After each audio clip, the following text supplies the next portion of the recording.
It was not a usual Sunday, and David could feel it. He had grown accustomed to sensing danger before it hit from a very young age. That is what living with his family had taught him, not that they taught him much, at least not anything a young boy his age should know. He had to figure out everything on his own, including incidents to avoid. This was one he for some reason could not walk away. "You keep your voice down, David can hear you," said Nancy, his mother. "So what if he hears us? He is not a little boy anymore, we can't hide our issues from him anymore," Tony said. "Is that why you want to make it clear his birth broke us?" her mother asked. He couldn't believe what he was hearing, but he knew he didn't want to listen to the conversation anymore, so he went up to his room. All he knew was he could not stay in that house anymore, it was suffocating him. He packed up all he had, which was not much: 5 pairs of jeans, 3 shirts, 2 shorts, 3 t-shirts, a pair of sneakers and 2 official shoes he used for school, not much compared to his brother, Andrew, who had everything he ever wanted. The only thing he ever asked for and got was his guitar, thanks to his grandmother, who insisted. Thinking of his grandmother brought tears to his eyes. He picked up his guitar and put it in his suitcase. He then went on to the floorboard, removed one of the cardboard, and took out the box his grandmother left him. He carefully replaced the cardboard. It had been a request from his grandmother, and to hide the box until he was ready to open it. Just as he was about to open the box, there was a knock at the door. He quickly put the box in his suitcase, locked it, and put it under his bed, but he was too late. By the moment Andrew walked in, he had already seen it, and that his usual abuse began. "What are you doing, you sissy? Planning to run away? Who will be my punching bag now?" Andrew asked. Just as he was about to punch him, he moved out of the way, and his brother fell to the bed, but due to its poor condition, and his brother's weight, it broke, and his brother hit the floor. Just as he was about to punch him, their parents run to the room, already blaming him, and coming up with ways to punish him. Not this time. They always preferred Andrew to him. He knew it, no one had to tell him.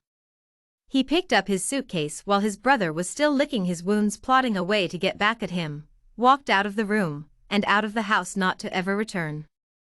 Not that anyone tried to stop him, but they were more worried about their golden child. He never understood why his parents favored him more. He was a troublemaker, he failed at school, and was a fully grown 18 years old as opposed to him who was barely 11. His parents only noticed the car peel off the street when he charged his ride to his parents' credit he had used to call the taxi. He had no idea where he was headed, but know that he was away from the house. He opened his grandmother's box for the first time. There were a lot of letters and a few documents, including a ticket for a cruise at whatever time, so long as she shows up at the dock with the ticket. So he asked the taxi driver to take him to the dock, which he did without asking any additional money. Once he arrived at the dock, he saw the ship his grandmother had explained in the letter, and the man he was talking about. He made sure he had his suitcase at all times. As the ship sailed through, he kept on reading his grandmother's letters, and was quite adventurous. The more letters he read, the more he learnt about her, the more he felt connected to her. Most importantly, the more he felt he had left his drama-filled life behind. Returning her grandmother's box to the suitcase and hiding it well before he let himself enjoy the breeze of the sea.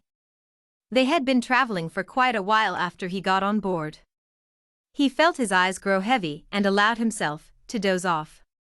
There's several scenarios that David has wakened up to from: his bed wet because his brother thought pouring a bucket of water on him while he slept was funny. There are a lot of worse scenarios, but he will not think about that. Here was a stranger soothing him, because he had a nightmare. Not many cared, but his chaotic life caused him a lot of anxiety, leading to nightmares. Once he was calm enough, he started asking questions: why he sailed so much, how he knew his grandmother, and what his life like if he was not sailing. As he answered the question, he felt safer around him. Someone else was sailing, so he did something he rarely does: he played his guitar for him.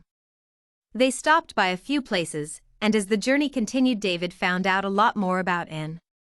He realized that the wealth his father always complained was to be his was now his own. He carefully slid the documents into his underpants pocket just for safety. The cruise went for an entire month, them stopping at various places to buy foods and stuff before continuing with the journey. He was just grateful his grandmother left him some money. He needs new clothes, not the hand-me-downs from his brother. The last request from his grandmother was he visit a cabin, so he asked Arnold, the new friend he made, if it is okay, and he said it would not be a problem since there is where he stayed. That felt a bit wired, but as he read the last of his grandmother's letter, he realized the reason for the coincidence. So excited, he knew Arnold was not sailing. He went in search for him only to find his unconscious body on the floor. Everything else was a blur somehow. He made it to the cabin with everything he had and organizing his grandfather's funeral. He had only wanted to escape his family's drama. He never imagined he would meet his grandfather, cruise around for an entire month, meet the world so to speak, and make a great friendship.